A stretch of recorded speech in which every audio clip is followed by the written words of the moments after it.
everyone, let's have a look into the recent current affairs topic, gender budget statement or gender budgeting.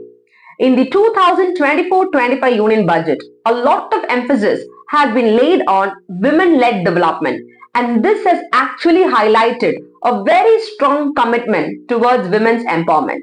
This dedication is quite evident in the Gender Budget Statement or GBS because according to this particular report, it stated that the gender budget allocations have reached 1% of gross domestic product or GDP estimates for the very first time. It is also important to note that the overall budget allocations for pro-women program or for programs exclusively for the development of women has now exceeded rupees 3 lakh crore.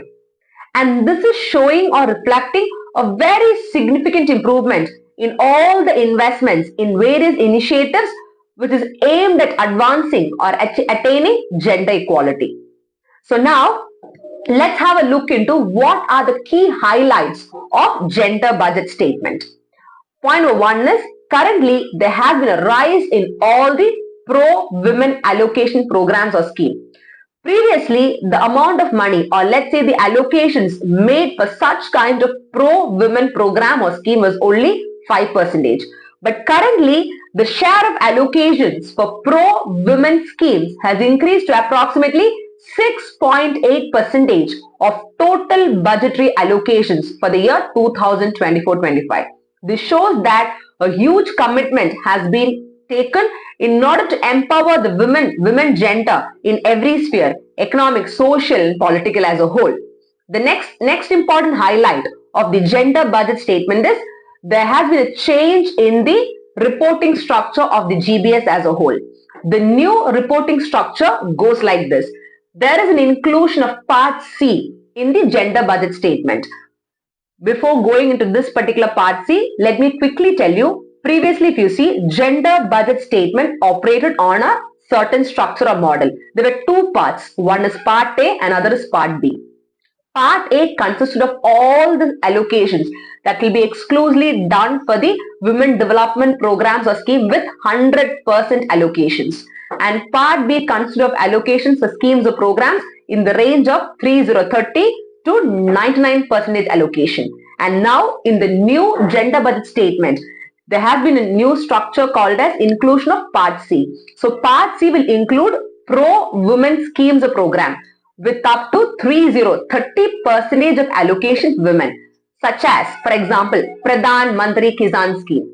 So now this is also another important reason for the increase or rise in pro-women allocation programs or schemes. And if you see, the 6.8% increase in the total budgetary expenditure is also due to the inclusion of Part C in the gender budget statement by giving more importance for allocation of funds to various programs related to women development empowerment and by involving them in every programs or schemes by giving a very good share by including their majority as a whole. Now, let's have a look into what is gender budgeting in simple terms.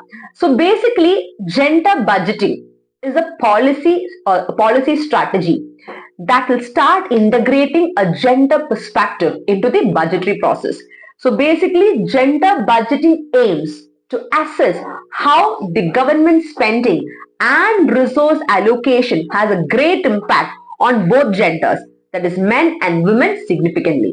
So gender budgeting in simple terms is allocation of money exclusively for the development of the female or the women gender, thereby making sure that they are not still put up under the vulnerable category as a whole. And now the whole objective of gender budget or budgeting in our country India is to promote gender equality. And that too, how will you ensure that? This will be ensured by making sure that all the benefits that has to reach various genders in our country India is being distributed equitably. So basically, I can tell you that gender budgeting is a tool for gender mainstreaming, thereby applying a gender lens to the entire policy process. So now people will think that gender budget means it is a separate budget. Definitely no. Gender budgeting does not involve creating a separate budget exclusively for women, but It focuses on addressing women's specific needs through existing budgetary framework. This is actually the whole idea about gender budgeting. So let's have a look into how did this gender budgeting evolve over the years. For the very first time in our country, India, in the year 2005-6 Union Budget only, the concept of gender budgeting was introduced. And there was a reason for that. If you see, in the year 1993, India ratified CEDAW, which means Convention on the Elimination of All Forms of Discrimination Against Women. So now when India has ratified this in the year 1993, it was actually signaling the commitment for our country India towards achieving gender equality. So now this commitment of achieving such gender equality has led to the introduction of the very first gender budget statement in our country India's budget in the year 2005-6. And that is how the concept of gender budgeting evolved over the years. And since then, I can tell you that the government has consistently released the GBS or gender budget statement along with the union budget. And today, if you see, the gender budget statement has led to a rise in the pro-women program allocations or scheme, reaching up to 6.8%, showing that the women gender is being uplifted to the fullest. Who are the nodal agencies for such kind of program or schemes or gender budgeting? If you see, the Ministry of Women and Child Development act as a central nodal agency for gender budgeting.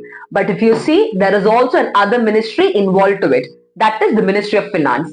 The allocation of funds happens via Ministry of Finance.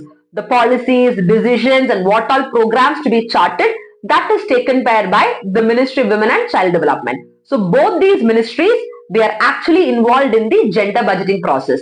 And now the Ministry of Finance has made it very compulsory or mandatory with regard to the establishment of something called as gender budget cells in all the central ministries and departments, just because they wanted to support the entire process. And thus this gender budgeting today, they falls under the category of Samarthya sub-scheme of Mission Shakti, which is again an initiative of Ministry of Women and Child Development, thereby aimed at empowering the women gender as a whole. So now this gender budgeting has lot of benefits as a whole. One is gender budgeting actually will enable optimum resource allocation. Wherever there is a gender gaps, when it is significant, they'll be able to address the critical requirement or needs and they'll start pushing funds or they will start allocate the resources in order to solve that particular gender gap. The next important benefit of having a gender budget is it will support the goals of SDG, Sustainable Development Goal number 5, thereby contributing to global efforts for attaining gender equality.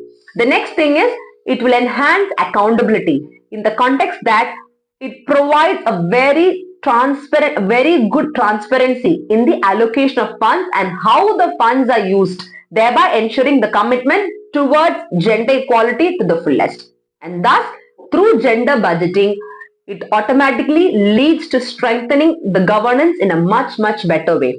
Because when such kind of gender budgeting is there, it is actually integrating the gender perspective into the public financial management. So automatically, the government becomes more aware and people know, okay, this is what has to be done to solve the gender gap, thereby ensuring that the gender upliftment is also happening and thereby attaining gender equality. So thus, this gender budgeting in simple terms can be said as allocation of sufficient resources or money exclusively for the development of women gender as a whole through various programs and schemes that will uplift them. So gender budgeting is the use of fiscal policies to promote gender equality. Fiscal policy means public expenditure wherein money has been put on various schemes to promote gender equality. And thus, gender budgeting is the outcome-oriented expenditure allocation. It is also a it also consists of tax-based incentive for women and girls. So you need to understand that gender budgeting has lot of benefits and it has to be utilized in the best possible manner. But if you see in our country, India, kabhi or let's say many a times, gender budgeting also faces a lot of challenges. such as over-reporting. If you see, there are certain programs like Prime Minister Employment Generation Program. Now, in this particular program, the women are given a higher budgetary allocations, but at the same time, in such kind of programs, sometimes the numbers are quite inflated, showing that the women gender has been allocated a higher amount of money or higher amount of fund, which actually leads to error calculations. It doesn't make it error free, rather erroneous calculations it leads to. Then let's say, for example, another challenge is with regard to under reporting and misallocations in many schemes. Sometimes the allocations given to women is underreported, or sometimes they will miss to allocate the money required for that particular women empowerment schemes or program. And many a times the key sectors like transportation, water collection, water security, all these areas are also been neglected because, and they do not even think of allocating money to such kind of sectors. But if you see, in these sectors, a very significant impact is there on women, and they are being neglected on gender budgeting without proper allocation of funds or money to those sectors as a whole. So all these are various challenges that are associated with gender budgeting. But we cannot keep on saying about the challenges as a whole. There should be some solutions as well. The way forward to overcome the challenges of gender budgeting is, one is to have an increased transparency and accuracy with regard to reporting. That is to enhance or increase gender audits and to ensure a very proper, accurate accounting. It is very important that the gender budget statement provides a detailed explanations for all its entries. And thus, next is with regard to expand scope and coverage. When we start including a very comprehensive coverage of programs affecting women, automatically the neglected areas like transportation and water security will start getting involved in it, and they will not be neglecting any area where women are involved. So these are some of the ways in which actually you can overcome the issues of gender budgeting. Last but not the least, a continuous monitoring or a continuous or a regular review and update of what is happening for the programs or schemes where funds are being allocated for the development of women is also important.